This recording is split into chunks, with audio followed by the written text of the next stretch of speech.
You are listening to the Marc Guzman podcast experience.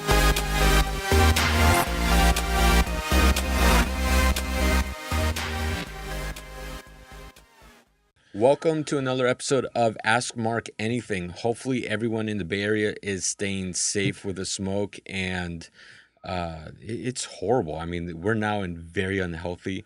I saw the air quality rating 238 this morning, which was crazy high. It's just getting worse and worse. Yeah, I honestly this morning I was trying to go around to find like a mask or something, and literally everywhere sold out. Yeah. And the drive-in, I was driving down Highway 4. You got maybe a quarter mile at best of visibility. I mean, this is... Yeah, in Sacramento, it's already in the dark brown, the hazardous. Well, it's plus 200 air quality index almost everywhere. Yeah. They're talking about, we're supposed to be hearing, I guess, any minute now, whether or not the big game between Cal and Stanford's even going to be played tomorrow.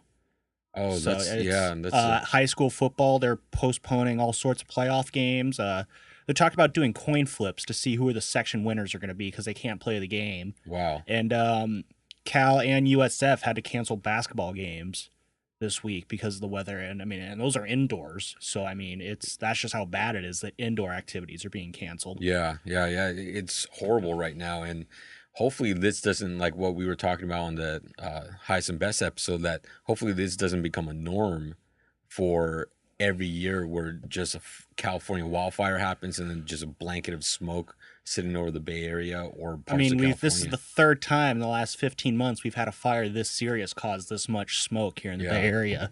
Now, I was out of town for the last one, and I got the tail end of it. The car fire? Was it car fire? The car fire was the big one we had over the summer. You're talking about 2018 or 17? 17 was the Wine Country fires. Okay, yeah. Those ones were pretty bad also. Yeah, so the Wine Country fire, I was out of town when all the smoke was coming here to the Bay Area and just sitting here. And I got the very tail end of it. And I remember being down in, I want to say it was San Diego. They were saying, if you're in Southern California, buy as many of those masks as you can. Those like N95 masks. Yeah. Buy as many as you can and bring them up to the Bay Area. And they were completely sold out down in Southern California because the realtor convention, literally so many realtors from Northern California were down there just buying up as many of these masks as they could to ship them up to Northern California. So I got the tail end of that one when I got back up and back into town. But this one, it's just horrible. And I guess this one's worse than that one, This right? is worse than, like I said, the car fire and the Wine Country fires. Honestly, I think the smoke from this one is worse than those two.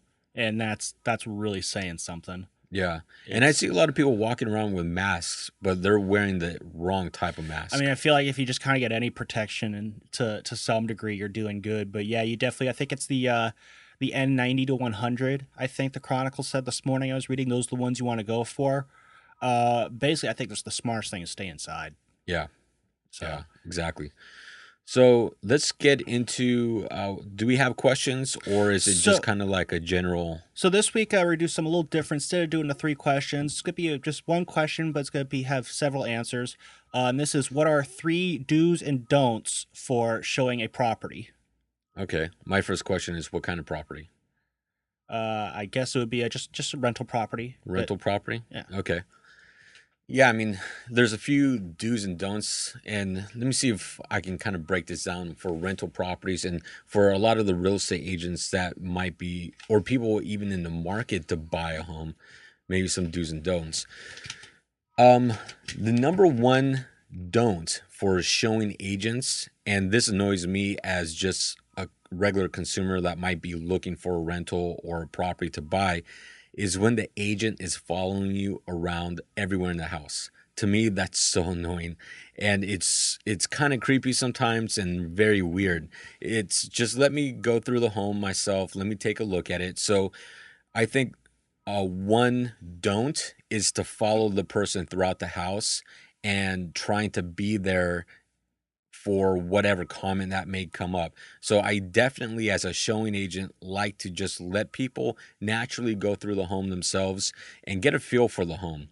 I think what you should do is be available to answer any questions. Now, you want to brush up on the property details, and you want to know the basics. You want to know beds, bath, square feet. Uh, something funny that happened, and actually, and this ties into it. If you can, preview the property ahead of time, because one of the mistakes I did when I first got into real estate, and I'm showing a property and someone says, "Oh, is that a closet over there?" And I said, "Yeah, that's a closet," without really knowing if it was a closet. And when we opened it up, the furnace was there. And so it wasn't a closet. So I think number one to do is definitely preview the property if you can and brush up on the details. Um, let's see, another to do, I think, depending on if you're exclusively working with a renter or a buyer, I think you really need to find out what they're looking for and what they can afford, and then help them find a property that fits in their budget. Really educate the client, whether they're a renter or a buyer, educate them on the neighborhoods, become an expert, become a source of information for them, give them additional insight that they wouldn't be able to find online through Google. Um, Yeah, I mean, I think those are the major ones. I'm trying to think of something that you do not want to do. Uh, I would probably say you do not want to give out your lockbox key or the lockbox code to someone so they can go see it on their own. That's a big no-no, violation of MLS rules, ethic rules. You could be putting someone in a position where they're trespassing onto a property. Most likely they are trespassing. And so I would never give the lockbox code or the MLS key to any prospect for them to go look at a property themselves. That's just too much liability on you as an agent. It falls back on you, and there could be some really big consequences. One don't that I think it's you would think it's a no-brainer, but you hear stories of it all the time, is try not to have sex with your client inside of someone else's house. That happens apparently quite a bit, to the point where these people are sued and, of course, publicly shamed. So try to avoid sex. I know sometimes some houses can be very, what's the word? Amorous. It could really get you into the mood depending on where the pool, the lighting's at. And so it could be tempting, but try to avoid that. It could also be harassment. A lot of people don't know this, but your client or you as an agent can be sexually harassed. So there's another thing. So just try to avoid sex in other people's houses. Plus they have cameras. Many people these days have cameras, and they have hidden cameras or the Nest cameras. And so try not to steal anything. That's another don't. And you would think these are some common sense stuff. But for homeowners and tenants, if your property is being shown, if you're not going to be there, make sure you lock up all valuables. Very important, because you never really quite know who's coming through your home. And just to be on the safe side, lock everything up. It's always good to have a hidden camera or some visible camera somewhere just for additional security protection. But I think those are some do's and don'ts. There you go. Yeah, I think I covered quite a bit there. Some common sense ones. I think those are some good ones. Yeah, maybe don't comment on the looks of the guy's wife while he's standing right there. I feel like that's another don't do that. Oh, one thing that agents used to get into trouble all the time for, and still do to this day. They do broker tours. They used to do broker tours, and broker tours are still somewhat popular in some areas, but it would be a tour of one company or multiple companies that would get together and do it like a weekly or a monthly tour of all the listings that they had. And it's a big giant caravan that of cars just following each other to house to house to house.